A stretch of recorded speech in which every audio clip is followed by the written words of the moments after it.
प्रतिष्ठित आदर्श inter college बिशुंदरपुर के प्रबंध समिति के अध्यक्ष के तौर पे आज मैं यह प्रेस कॉन्फ्रेंस कर रहा हूं। हमारे साथ हमारी कमेटी के उपाध्यक्ष आदरणीय श्याम सुंदर पांडे जी हैं और उप प्रबंधक आदरणीय हौसला प्रसाद तिवारी जी बैठे हैं।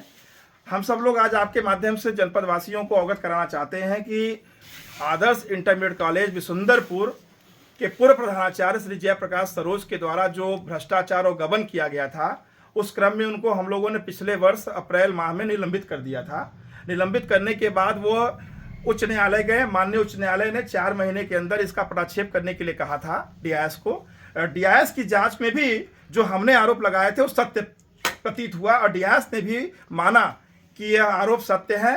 उसके बाद भी उन्होंने कहा कि व्यवहारिक रूप से इनसे एक बार वार्ता कर ली जाए। हम लोगों ने उस पर भी विश्वास किया और चाहते थे कि उनका ये मामला निपटे और इसी भ्रष्टाचार के आरोप में वो 100 दिन जेल भी काट के आए हैं जयप्रकाश सरोज। और उसके बाद 16 तारीख को परसों हम लोगों ने प्रबंध समिति ने पूरी जिम्मेदारी के साथ यह निर्णय लिया है कि जयप्रकाश सरोज की सेवा समाप्ति की जाती है, उनको बर्खास्त किया जाता है। और आपके माध्यम से उद्देश्य ये है कि हमारे विद्यालय के समस्त अभिभावक छात्र छात्राएं जान जाएं कि उनका इस विद्यालय से कोई मतलब नहीं है और वह मानसिक रूप से बीमार हैं। तभी तो उन्होंने ना तो अपना कोई पक्ष रखा प्रबंध समिति के आख्या के सामने और ना अपना उन्होंने कोई तर्क दिया। आज के बाद 16 तारीख के बाद से बाद से उनका विद्यालय परिसर विद्यालय परिवार से कोई किसी तरह का नाता नहीं है। हमें डर है कि उन्होंने हमें कमजोर करने के लिए हम पे ST/SC भी आरोप लगाया, थाने गए, मुकदमा लिखवाया, लेकिन वह हमें दबाव में नहीं ले सके।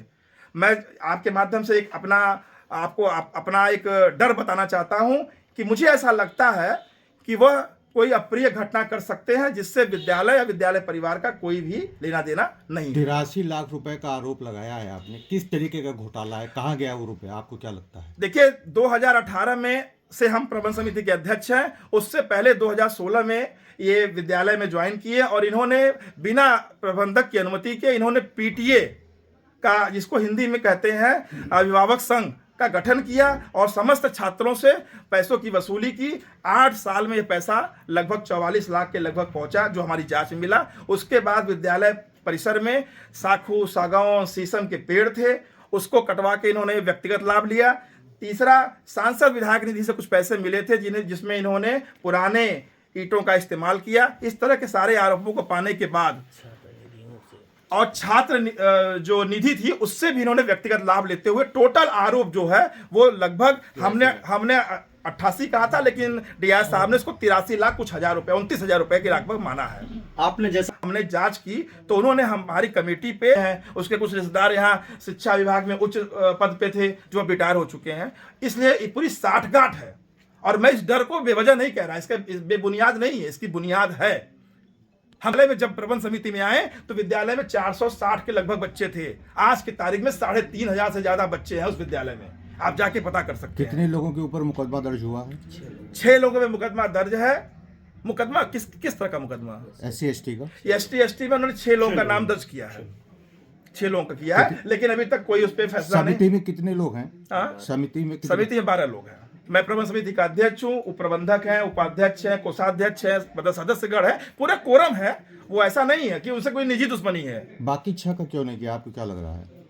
क्योंकि कारण क्या होता है, जो उनको हमें उन्होंने बख्श दिया, जबकि मैं जांच समिति का अध्यक्ष हूँ, लेकिन उन्होंने बख्श दिया हमें। उन्होंने जो आरोप बनाया, कोई कारण क्या है कि आए दिन जाकर के वो कहते हैं कि तमाम तरह की, मैं उसको नहीं कह रहा, तो बस उनके आरोप के जो पूर्व प्रधानाचार्य थे श्री जयप्रकाश सरोज जी, उनको निलंबित किया गया था और निलंबन का आधार भ्रष्टाचार था। उन्होंने तकरीबन, हमने करोड़ों रुपए का गबन पकड़ा और उस गबन को पकड़ने के बाद हम लोगों ने, प्रबंध समिति ने कई राउंड में उनसे उनका पक्ष जानना चाहा। वो उपस्थित नहीं हुए और जब भी उपस्थित हुए तो उन्होंने हर बार समय मांग लिया।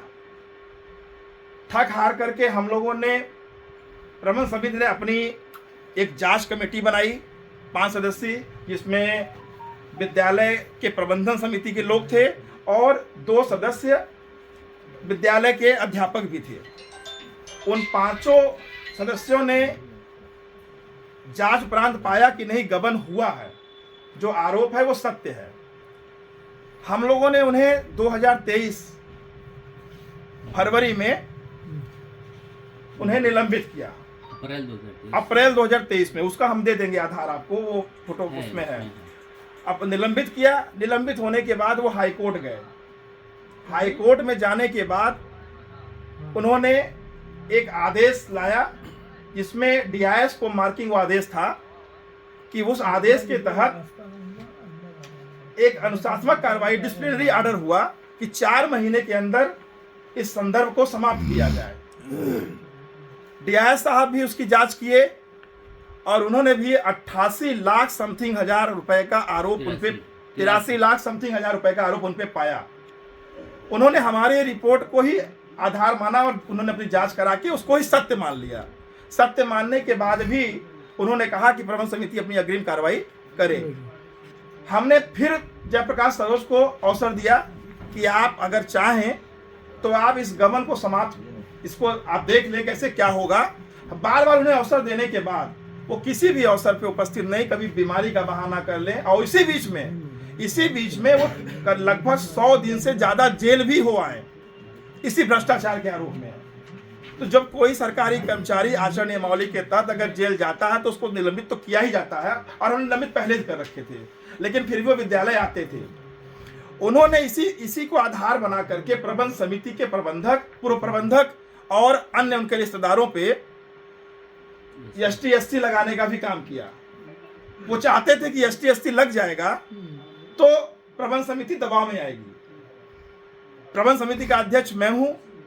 उन्होंने मेरे और उनको हम लोगों ने प्रिकॉशन के तौर पे, चूंकि वो निलंबित हो चुके थे, वो बार बार विद्यालय में जाके उटपटांग बातें करना, अनर्गल आरोप लगाना और देख लें धमकाना, इसका यह प्रमाण हुआ कि हम लोग डरे। जब डरे तो प्रबंध समिति ने इस डीआईएस से बात किया तो डीआईएस साहब ने कहा कि आप इसका अपने सिविल कार्यालय, मैं प्रबंध समिति का अध्यक्ष हूं तो विद्यालय ना जाएं, विद्यालय जाने पे प्रबंधक होंगे, जो जिनको हमने चार्ज दिया वो होंगे, तो व्यवहारिक रूप से वो असहज होंगे।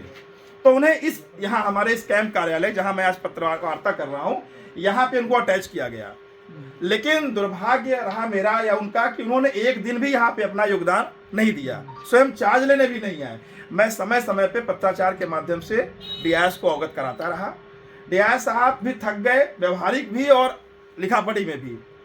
फिर हम लोग इंतजार करने के बाद इस नतीजे पे अभी 16 तारीख को हमारी बैठक हुई और हम सब लोगों ने सारे बिंदुओं पर निर्णय लेने के बाद यह किया कि यह व्यक्ति मानने को तैयार नहीं है, जेल हो आए, भ्रष्टाचार सिद्ध हो गया, लेकिन अब मुझे लगता है यह व्यक्ति मानसिक रूप से बीमार है, लिहाजा ऐसे व्यक्ति की विद्यालय परिसर में, विद्यालय में कोई आवश्यकता नहीं है। हम लोगों ने इन्हें संपूर्ण और अंतिम रूप से 16 तारीख को बर्खास्त कर दिया। इसी 16 तारीख, यस, आज 18 परसों 16 बर्खास्त किया। बर्खास्त की संपूर्ण कार्रवाई विधिवत है, जिसकी मैं पत्रावली आप लोग को दे रहा हूं, उसको विधिवत पढ़ेंगे। इसमें कोर्ट भी है, हमारा भी है। सरकारी कर्मचारी का बर्खास्त करने का मतलब कि उसका सेवा समाप्ति। आज आप लोग के माध्यम से मैं 2 बातें और कहना चाहता हूं। एक ये कि बर्खास्तगी की जानकारी आपके माध्यम से संपूर्ण जनपद को हो जाए और विद्यालय में जो हमारे छात्र पढ़ रहे हैं उनके अभिभावकों को भी हो जाए। दूसरा, हमें एक डर है, उस डर को भी मैं आपको अवगत करा दूं कि जब व्यक्ति हमसे या कोर्ट से जब निराश हो गया तो मुझे लगता है कि वो कोई अप्रिय घटना भी कर सकता है। वो हमें ऐसा आरोप है, मेरा आरोप है, क्योंकि वो जब वो ST/ST लगा सकते हैं तो मुझे ऐसा लगता है कि कहीं कोई आत्मदाह का प्रयास कर लें, कहीं कोई ऊंच नीच हरकत कर लें। तो मैं आपके माध्यम से जिला प्रशासन और प्रदेश सरकार को भी अवगत कराना चाहता हूं, बतौर प्रबंध समिति के अध्यक्ष के तौर पे, कि यह व्यक्ति विक्षिप्त है, दिमागी तौर पे दिवालिया है। ये हमारे विद्यालय के आसपास कहीं ना दिखे।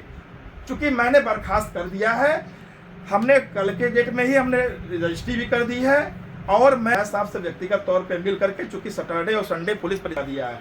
हमें डर है कि जिस तरीके से उन्होंने ST/ST मुझ पे लगाया, या हमारी पूरी प्रबंध, एक व्यक्ति को नहीं लगाया, पूरी की पूरी प्रबंध कमेटी पे लगाया है।